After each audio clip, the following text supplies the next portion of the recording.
It simply makes no sense to keep working for 45k a year, whereas if I had been doing the exact same job in America, there's a good chance that I would have kept my job alongside my business for much longer because the pay is so much higher there. Hey guys, let's look at a video today why tech salaries in Europe are so terrible, and compared to the US, they are.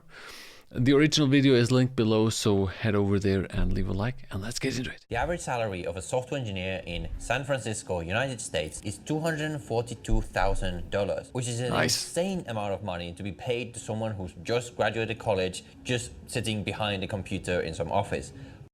The thing is I'm always saying, like, are you bringing the productivity for that? Are you already making up for or building value of 240,000 or double that of 500k a year as a beginner, as a graduate? But I'm not sure if 240 or something, that's actually the number for beginners. But let's continue. But it's not like this everywhere. For example, in Paris, France, the average salary for the exact same job at the exact same experience level at the exact same companies is $66,000. Now, of course, yes and no. I mean, the exact same companies. Let's say it's AWS and you have a job AWS in the US that pays 270, and then in EU where it pays 66,000. I can see that happen.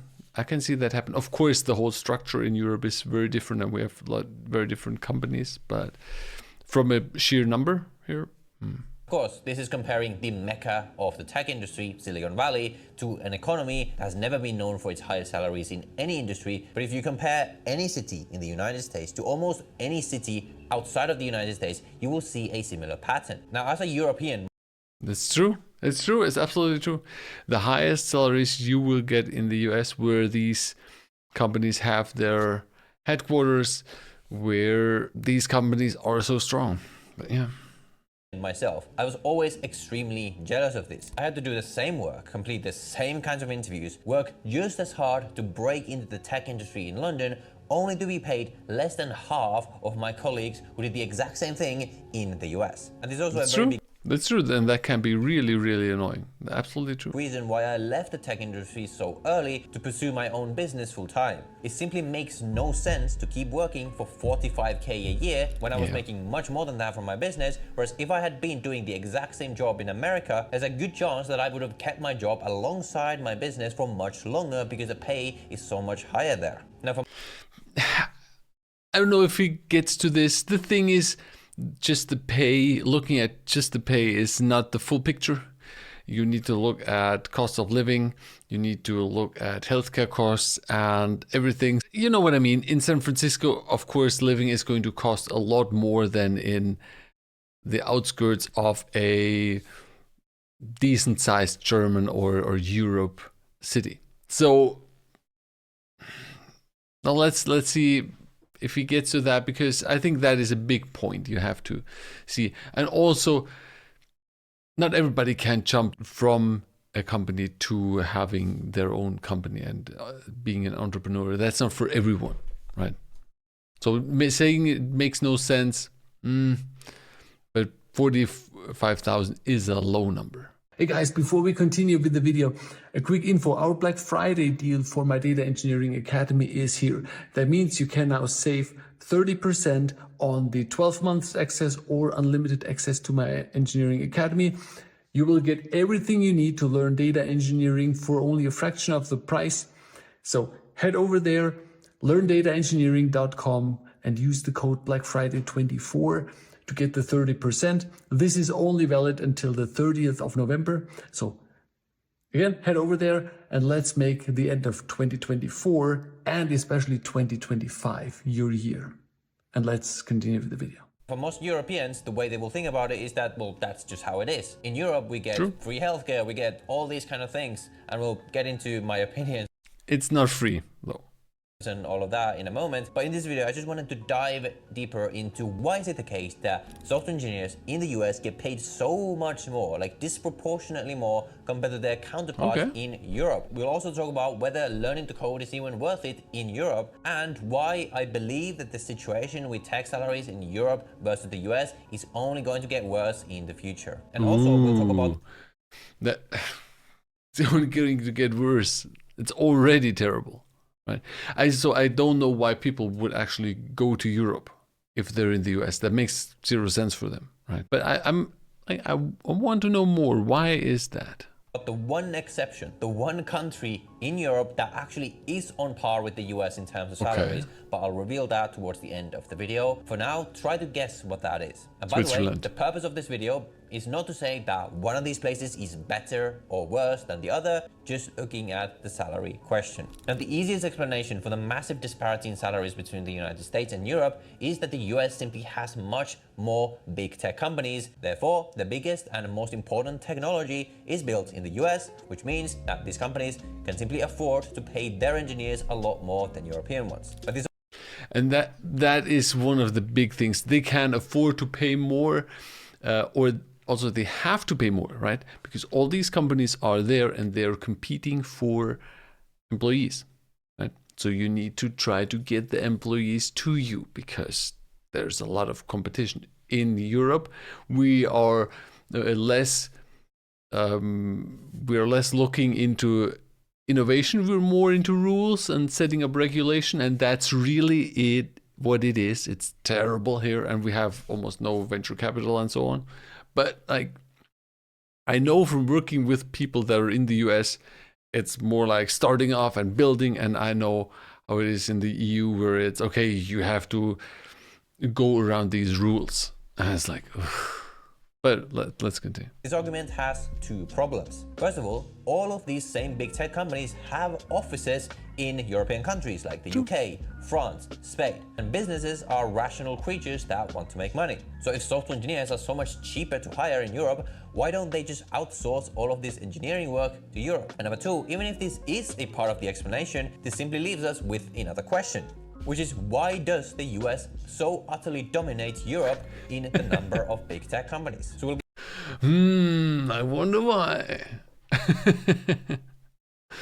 But yeah, of course, if you can bring the jobs to another country where the pay is lower, why wouldn't you?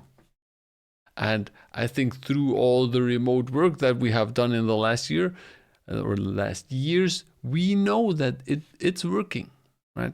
And so these companies are going to bring the jobs over. Hopefully raising the bar here as well, right? So it could also happen. We'll get back to the first point in a second, but first, let's understand how the US came to dominate the tech industry so much. And to do that, we need to go back in time for a moment. Now, the start of the modern tech industry can be traced back to 1955 in Silicon Valley in California. This was a time when the first computers were starting to be built, the birth of the modern semiconductor industry, which is what the modern computers were built out of, started in Silicon Valley. I think these are a bit newer. Because it meant that the whole idea of a technology company or a technology startup built on modern computers started in Silicon Valley in the United States, which simply gave the US tech market a massive head start. So why did this tech industry start specifically in Silicon Valley? Well, at this time, a big problem with any company that wanted to develop new technology was that it was very hard for a new, unestablished company to get funding to build new products, because the nature that is always the problem, and that is still the problem. That is still the problem, especially in Europe. Of building technology products is there is probably a long amount of time and effort and resources in the beginning that is needed to first build the technology before that technology can then make any money. So usually they will need some kind of investment or loan to fund the creation of this technology, unless they're somehow able to work for free for potentially years. But the problem with that from the investor's point of view is that you never know if a technology is ever going to be viable, if it's ever going to actually make money. So there is massive risk here. That was that's basically they're betting on, is this going to make money? Is this going to succeed?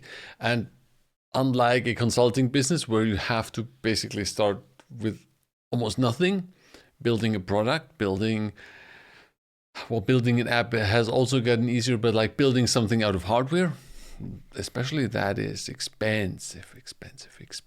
Until through a combination of West Coast culture to some new favorable tax laws for investments specifically in the West Coast of the US and many other factors, which you can read more about in the book The Power of, which essentially chronicles this entire story. It just so happened that it was in Silicon Valley where people realized that, hey, it might be a good idea to combine people with money with bright, tech-savvy, innovative young graduates from Stanford and other institutions in the area to allow them to build all kinds of new cool technology that can change the world. So Silicon Valley became the only place in the world where you had people, these new so-called venture capitalists, that were willing to give investments into these very uncertain new technology projects. So a bunch of new tech startups started popping up in this location. Well, I mean, Tesla is a bit newer, but yeah, that's the thing. And they're betting on making, if the company is going to make it or not. Some are going to lose, some others are going to win more, and sometimes you will have one of the big ones where you're making really a ton of money on your investment. So yeah, that's what happens here. Specifically Google, Microsoft, Intel, Facebook, etc, etc, etc. And the rest of the world sort of caught on to this much later. And because the US, specifically California, had such a big head start in this new software industry, it led to a snowball effect. Because if all the biggest tech companies were in this one location, all the brightest tech talent would also go into that one location, which would then mean that all the investors would also want to be there, because that is where the brightest minds of this new tech industry also were, which would again lead to more and more companies popping up in this one location and giving it a bigger and bigger and bigger advantage. So this partially explains why there's simply so much engineering talent and thus so many tech companies, specifically in the US and specifically in Silicon Valley. But it still doesn't... Well, it's engineering talent is only the second part, right? The first part is you have funding for people who want to do something, and then you have like networks of people who can actually do something. But the funding part and having lax rules on what to do or what you're able to do, that is something that drives innovation. That's a big point. Doesn't explain why can it be that today that the rest of the world knows about this, we don't see nearly as many new tech startups popping up in other locations around the world. And to answer this, I can actually give you some of my personal experience. Now, I had a tech startup briefly last year. It failed, long story. But in any case, at one point, we were seriously thinking about where should we form this startup. Now, I'm from Finland and my co-founders were also from Finland. So we were considering, does it make more sense to found this startup in Finland or the US? And if our goal was to raise funding, as in that was the kind of startup we wanted to build, it was very obvious that we wanted to have the best terms, most access to funding, and simply the biggest chance to grow this company as fast as possible, we should obviously form it in the US, because the US simply has most venture capitalists with most access to funding, and the terms that we could get this funding with in the US were incomparable to the kinds in Europe. Because it simply happens to be the case that to this day, access to funding for new companies is unparalleled in the US compared to Europe. Now, why is this the case? Well, the first reason is that the US is simply a much more business-friendly jurisdiction. What Europe, and specifically a lot of the EU countries and the UK have done, is basically committed complete suicide in terms of attracting entrepreneurs to these countries. All they seem to do is focus on endless regulations that make it very difficult to start your businesses, with endless bureaucracy and laws that simply make it way too risky for people to operate a new kind of business like this in Europe. It's the crazy how many loopholes you have to jump, and I had to jump for this. It's like the amount of work you have to do, at least like for me, especially like just with accounting, right? I need to have an accountant. I need to have somebody who's actually doing the accounting. I need to have an accounting software where we are doing all the accounting with. And luckily I have someone who is doing this for me. But if I also had to do this, I would get nothing done. And that's just one of the things. Then the other thing is like forming an LLC here. For instance, in Germany, it's terrible. If you want to form an LLC, you need to have at least basically $11,000 to put into the account of that LLC from your own money to be able to form this. And then you are still 11,000 behind because you actually need 20,000. So you are on a loan to the company basically. So if the company goes bust, you have to add another 11K from your own money to that LLC or to the people who want money from the LLC. So you basically you need 20,000, or because it's 1.1 the conversion right now. So you need to have $22,000 actually of money that you need to form an LLC. European laws, for various cultural reasons, are much more geared towards big established businesses who have the ability and the funds to deal with all of these laws and regulations. Whereas in the US, it's much more streamlined, it's much more easier to operate a business there, which is why a lot of even European founders with the best business ideas will end up simply going to the US to form their business. And what this leads to is that a lot of these new startups end up being formed in the US, which leads to much higher demand for software engineers in the US because there are simply so many more jobs available. And what this leads to is that all of the companies, not just these startups, but all the companies have to raise the salary offers that they give because they're having to compete with so many more companies for the same engineers. And that's what I meant. Right? That's why it's going up there in the US like crazy. Even people from Europe, they are not forming their companies and forming their startups in Europe because it's terrible. They're moving to the US, and therefore it's a continuing cycle to drive salaries there because they need to attract people. And of course, this is going to make it harder for new companies. But as long as they get venture capital in the beginning. And this is just simple supply and demand market dynamics. Exactly. But like I said, this is only part of the story. Surely, if European engineers were just as effective as American ones, over time, surely this will lead companies to simply push their engineering jobs to Europe and perhaps do the job remotely, which would over time lead the salaries to equalize a lot more. And this is evidently not the case. And so to explain the rest of the wage difference, we need to look at culture. So the first thing to understand is that this by the way, the point before with it's more geared towards larger companies. Yes, because they have their departments. They don't care about the new regulations. They're putting manpower behind it, and they have a team that it takes care of this.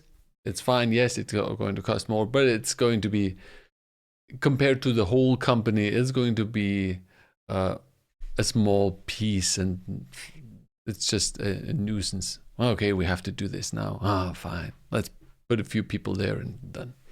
Disparity in these salary differences is not just restricted to tech. The GDP per capita in the US is a whopping $76,000. That means that on average, every US worker generates $76,000 worth of value versus $37,000 in the EU on average, or $46,000. You see what's going on here? See what's going on here? Here? The US is still rising. Here in the EU, we're screwed here. Because we have no growth, and that is the problem. Like in Germany, I don't know how many companies went bankrupt this year. I think it's one a day or more. It's like we have no growth, and that is why nothing is happening here. We're on a sideways trend while the US is still booming. That's a big deal. $1,000 on average in the UK. In layman's terms, what this means is that on average, a US worker simply produces a lot more value than the average EU or UK worker. In fact, almost double as much value. So it makes sense at high level why a US worker... No, I don't think that's the case. I think the case here is not really they produce more value. In theory, they should produce more value. But I think it's the margin for the companies gets a bit lower, right? Because the employees need to be paid a bit more. I don't like these average numbers over the whole country. But the thing is, like, that is connected to what we talked before, supply and demand of people for certain jobs. So yeah, I don't think that is fully correct that people basically generate double the amount of value. That's not the case here.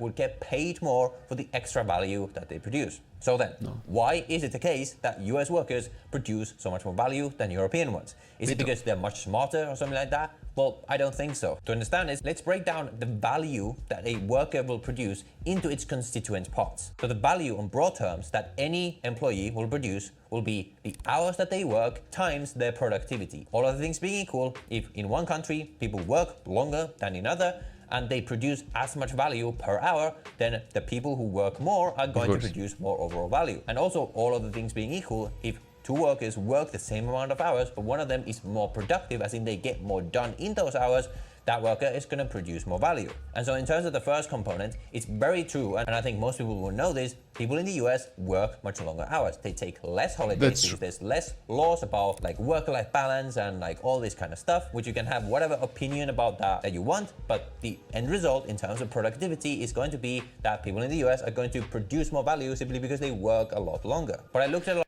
Yes, that's true. They work more hours, but I don't think that is the main point here. That's the main point.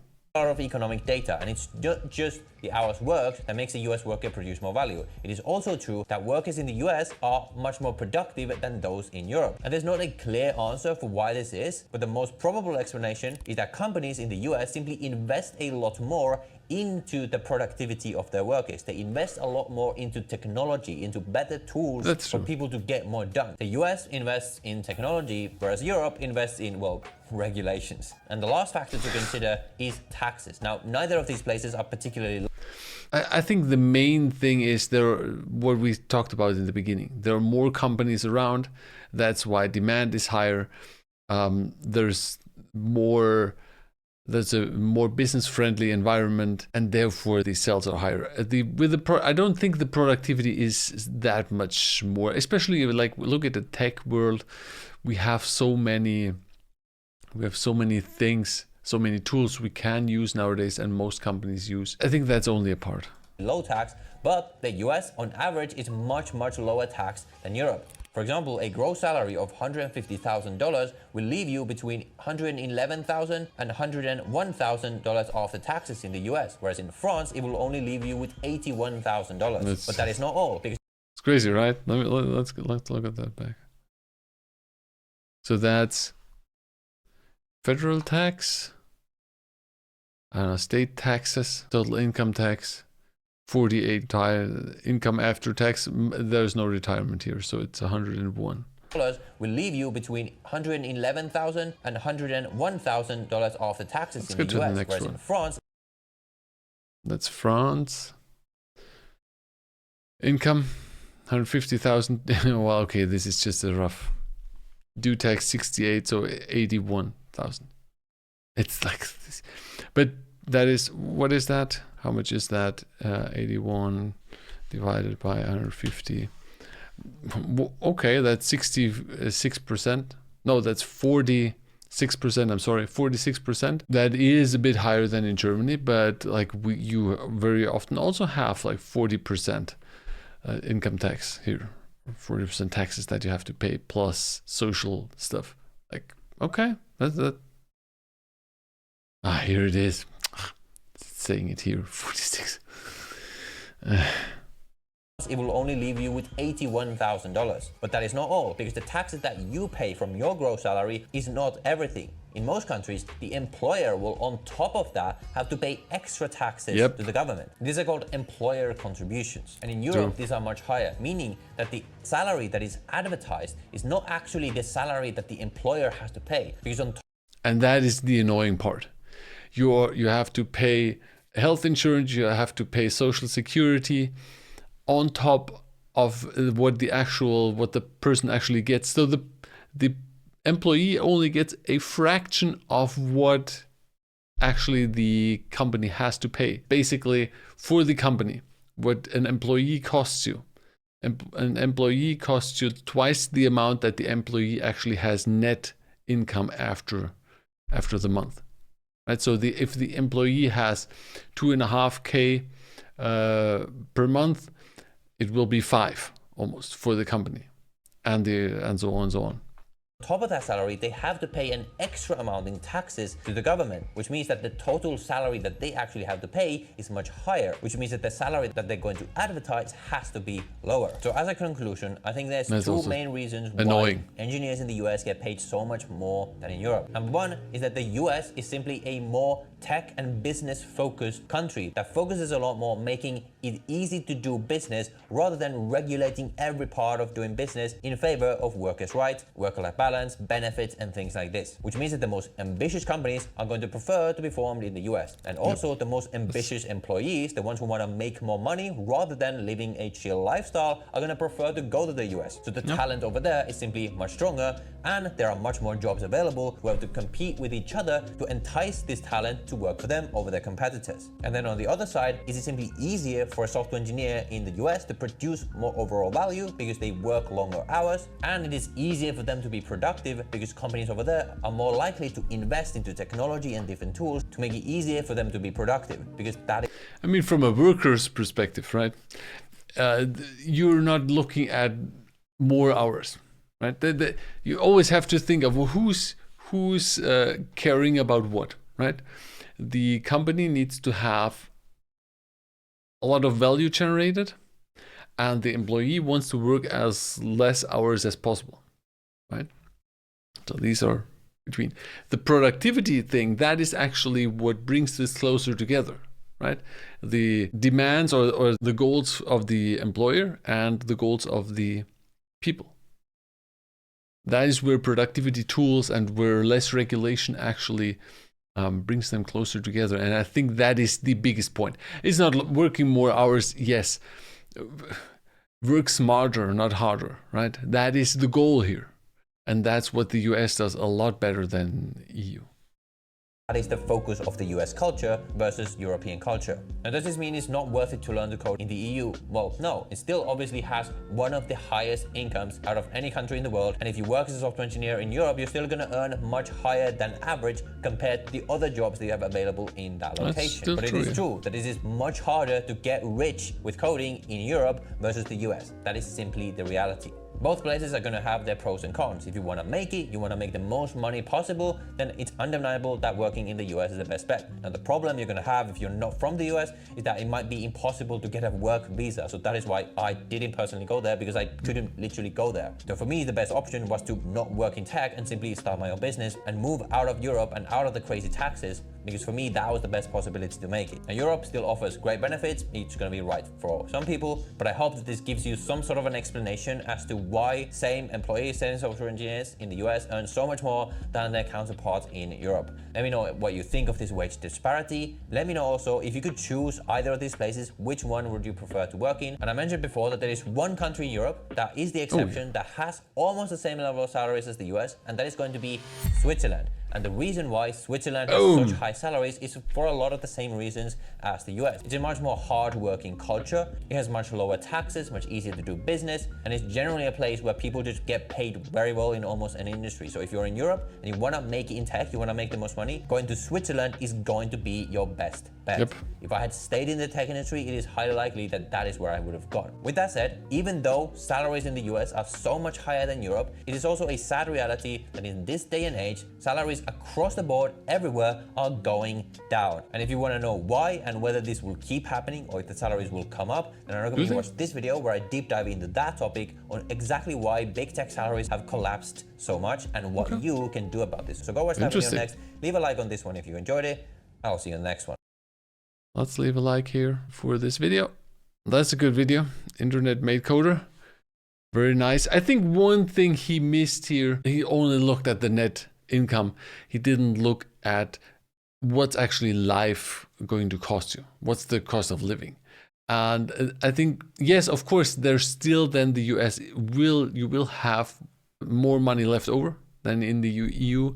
But I think there is a big difference, especially in the Silicon Valley type of situation. There is a big difference, right? I think that's something that he missed. How much food is going to cost, how much housing is going to cost, how much a car is going to cost, how much the rent, how much the loan for the car, and so on and so on. How much clothes is costing. That kind of things that he didn't look at that will make a difference. Let me know what you think below. Is the EU really that terrible? If you're working in the US, what do you think about the net income versus the cost of living? Is that terrible there? Yeah, let me know below. Hit the like, go over to that video. It's linked in the description, and then see you in the next video. Bye.